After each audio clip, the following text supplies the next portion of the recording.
विधानसभा निवडणुकीनंतर महाराष्ट्रात मुख्यमंत्री कोण होणार याची आता उत्सुकता लागलेली आहे। मुख्यमंत्री एकनाथ शिंदे आपल्या दरे गावी आलेले आहेत। आपण सध्या त्यांच्या गावी आहोत आणि गावकऱ्यांना नक्की काय वाटतंय, मुख्यमंत्री कोण पाहिजे, गावकऱ्यांच्या काय भावना आहेत हे आपण जाणून घेणार आहोत की काय वाटतं आपल्याला आज महाराष्ट्रात मुख्यमंत्री कोण असावा। मुख्यमंत्री म्हणजे आमचंच पाहिजे। त्यांनी चांगले केलंय, लाडक्या बहिणींना चांगलं त्यांचं लाडक्या बहिणींचं केलंय। त्यांच्या मुलांना अन्न खायला मिळत नव्हतं, ते मुख्यमंत्र्यांनी अन्न खायला लावलं। आणि मुख्यमंत्री आमचाच पाहिजे, आमच्या दादाच झालं पाहिजे। आमच्या दादानी काय सगळं विकास चांगलं केलेलं आहे। दादानी विकास चांगला केलेला आहे। एकनाथ शिंदे साहेब आज गावात आहेत। गावकरी म्हणून आपल्याला काय वाटतं, मुख्यमंत्रीपदी कोण व्हावं, हा तिढा सुटावा का लवकर? मुख्यमंत्री आमचे दादाच पाहिजेत, कारण त्यांनी प्रत्येकाचा विचार केलेला आहे आणि प्रत्येकासाठी मदत केलेली आहे। एकनाथ शिंदे यांनी, गावकरी सांगतायत।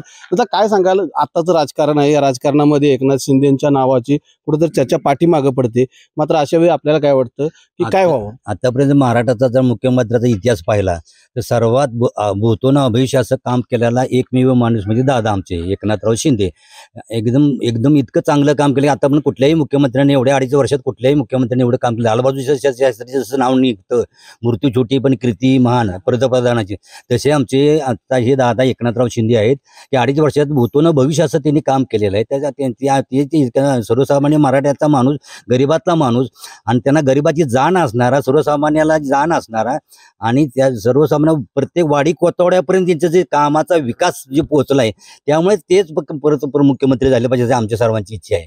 आम्ही त्यामध्ये देवाला साकडं घालतोय। आम्ही नवस सुद्धा देवाला बोललोय की आमचा मुख्यमंत्री मराठ्याचा मुख्यमंत्री झाला पाहिजे, सर्वसामान्याचा माणूस म्हणजे गरिबाची जाण असणार, चमच्यानं सोन्याच्या चमच्यानं खाणारा मुख्यमंत्री महाराष्ट्राला नको आहे। सर्वसामान्यांच्या घरामध्ये जाणार, सर्वसामान्य म्हणजे रस्त्यानं जाताना सुद्धा गाडीत थांबून विचारपूस करणारा, जातीवंत आणि खानदानी असा म्हणजे गरिबाची जाण असणारा मुख्यमंत्री आम्हाला हवा आहे। या ठिकाणी गावकऱ्यांनी नवस केलेला आहे। काय सांगाल, तुमच्या मुख्यमंत्री एकनाथ शिंदे व्हावे म्हणून नवस केलेलं सांगतात दादा, काय म्हणाल? आम्ही नवस केलाय की देवाला साखर घालून, देवाला आमचाच मंत्री व्हायला पाहिजे। मुख्यमंत्री कोण व्हावा असं आपल्याला आजी वाटतं? माझा ऐका जरा तुम्ही, दादाने आमच्या रस्ते केलं, पाय वाटावा त्यात आम्हाला चांगलं जायला सूचना केली, सर्व दादानी केलं। पाण्याचं बिण्याचं आमचं सर्व केलंय, पण फक्त आम्हाला दादाच मुख्यमंत्री व्हायचं बघायचं आहे। दादाच मुख्यमंत्री पाहिजे असं आजींचं मत आहे। तुम्हाला काय वाटतं गावकरी म्हणून? दादाच मुख्यमंत्री झालं पाहिजे। गोरगरिबासाठी आतापर्यंत दादानी सहकार्य चांगलं केलेलं आहे, त्याच्यामुळे आम्हाला वाटतं की आमचं दादाच आलं पाहिजे। या ठिकाणी एकनाथ शिंदेच मुख्यमंत्री व्हावं असं वाटतं। जिल्ह्यातील एक वाई तालुक्यातील आहेत, काय वाटतं आपल्याला, सातारा जिल्ह्याचा सुपुत्र मुख्यमंत्री व्हावा का? मी भाजप पक्षाला एवढंच सांगू इच्छितो की भाजपनं आपल्या मित्र पक्षांना, जरी त्यांच्याकडे बहुमत आलं असलं तरी मित्र पक्षांची मनं नाराज होतील अशा प्रकारची चाली कुठल्याही खेळू नयेत।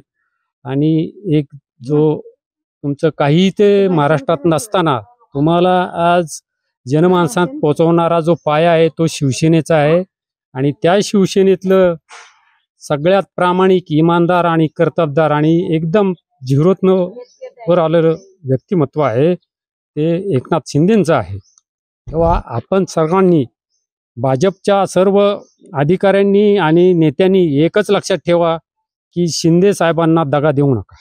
शिंदे साहेबांना दगा देऊ नये असं गावकऱ्यांना वाटतंय, साताराच्या सर्व भूमिपुत्रांना वाटतंय, आणि पुन्हा एकदा मुख्यमंत्रीपदी एकनाथ शिंदे विराजमान व्हावेत असं वाटतंय। न्यूज 18 लोकमतसाठी विशाल पाटील, दरे, सातारा।